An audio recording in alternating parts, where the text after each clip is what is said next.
Now, I mentioned the fallout from Alan Joyce's grilling at a cost of living committee yesterday. One of those leading the charge was the Shadow Transport and Infrastructure Minister, National Senate Leader Bridget McKenzie, who joins me now. Bridget McKenzie, welcome to the program. Thank you. Well, you tore strips off Alan Joyce yesterday concerning his bonuses and the way he runs Qantas. What are your concerns here? Oh, look, I think Mr Joyce was doing his very best not to answer questions from not just me as the Shadow Minister, but senators more generally about Qantas and their paying back Australians' hard-earned cash around the flight credits, about his own bonuses, how he can somehow set up this very cosy deal where he's able to kick off into the never, his bonuses being paid until Qantas is actually making a profit. And some of the other lines of questioning I was pursuing were around the slot entry into particularly Sydney Airport. That Sydney-Melbourne Qantas triangle, Canberra triangle is the busiest in the world, and we're seeing significant cancellation and delays each and every day. And there are decisions the government could make right now to fix that, Andrew. And I've been calling on the government to back the Harris review and calling on them to make decisions around flexibility of slots, particularly into Sydney Airport, because we know if you open up competition, you are going to get downward pressure on prices, which is great for Australian businesses and families and our productivity. So you want the cap lifted at Sydney Airport, do you? The 80 flights an hour or whatever the restriction is. Yeah, the Harris review actually recommended greater flexibility. So that's something Catherine King could do tomorrow. I've written to Treasurer Chalmers last week with the ACCC data and asked him to direct the ACCC to actually look regularly at our aviation sector. We want our aviation sector obviously to be profitable. Obviously, they have great local, well-paid jobs right around the country, but we need an aviation sector that's affordable, that's reliable, and that's safe. And at the moment, there are serious questions that it's getting worse rather than better, with the latest data showing those cancellation and delays are going in the wrong direction. Aren't a lot of delays and cancellations over safety, though? Isn't that one of the issues? For example, the wind, always shutting Sydney down to one runway in the domestic airport. Well, it depends who you ask, Andrew, and I think there's some really sound advice in the Harris review that Catherine King shouldn't kick into the long grass. She's the minister now. She can make a decision tomorrow to actually provide more flexibility.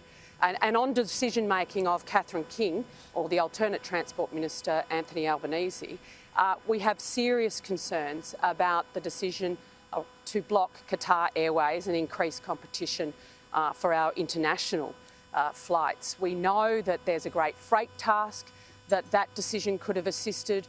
We know that from modelling done by Virgin Airlines and others, that immediate competition would decrease prices by up to 30%. And we also know from our tourism industry that those increased flights would add an additional $788 million to our economy. So if you were in government, tick, tick, tick. If you were in government, Bridget McKenzie, would you be minded to allow Qatar Airways their request to have 28 extra flights a week into Australia? Andrew, that's an excellent question.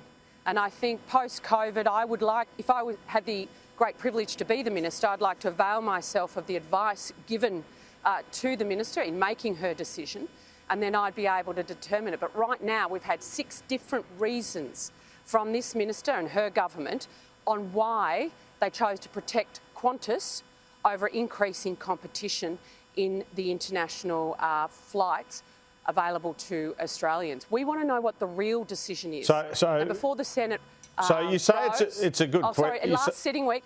You say it's a good question, right? But you're not answering it. Is that because you don't think you have enough information? Andrew, I'm happy to answer it. Okay. Like, I don't have the briefing from the Department of Foreign Affairs and Trade. I don't have the briefing from the Department of Infrastructure and Transport and their advice. Now, I've asked for those documents in an order for production of documents at the end of the last sitting week. So when we head back to Canberra next week, we will be debating this when we get back there. And the Minister has till the 13th of September to provide the Senate with those critical documents because she can't seem to get the answer right. She doesn't know why she made the decision. Andrew Leigh doesn't know why they made the decision. And we've had 6 different reasons from, low emissions, Qantas needs to buy more planes, local jobs, etc. I just want to know the real reasons, because Australians deserve to know why there isn't downward pressure on airfares internationally. All right, the PM's given a radio interview in Perth where he said what he said a couple of times now. This is normal air services agreements. Not every airline gets in, etc., etc. Qantas is refused at other destinations. That's what Alan Joyce said yesterday. What do you say to that? Well, again, what is this PM's relationship with this guy?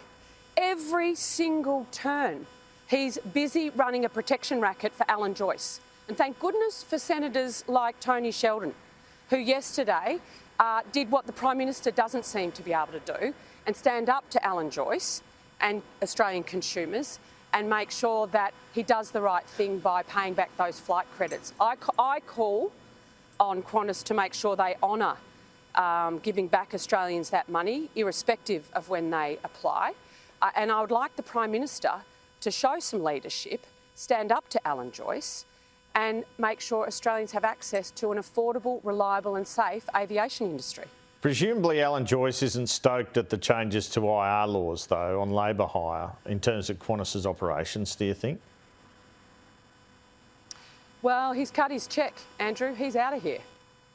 So, I'd be very interested to talk to the incoming CEO about their perspective on the IR laws. And I know that the Prime Minister's speech fell a little flat at the BCA dinner when he jokingly referred to his Industrial Relations Minister Burke, and the IR laws upcoming. That was a very flat joke in that room. There seems little doubt. Remarkable that he chose to make it. Bridget McKenzie, there seems little doubt from what you're saying that you believe the invisible hand of the PM is on this Qatar Airways decision. But do you have any evidence for that, or is that just hunch? I'm just looking at behaviour, Andrew, and the more questions we ask, the more questions need to be asked. So I'm simply asking the Prime Minister and his ministers, get your story straight. Tell us why you made the decision, release the documents, release the advice, so that this ambiguity and obfuscation doesn't continue. All right. Are you aware, and the PM mentioned this again today, that when Transport Minister Michael McCormack in 2018 refused Qatar Airways some of the flights they wanted? I've gone and spoken to Michael McCormack about this.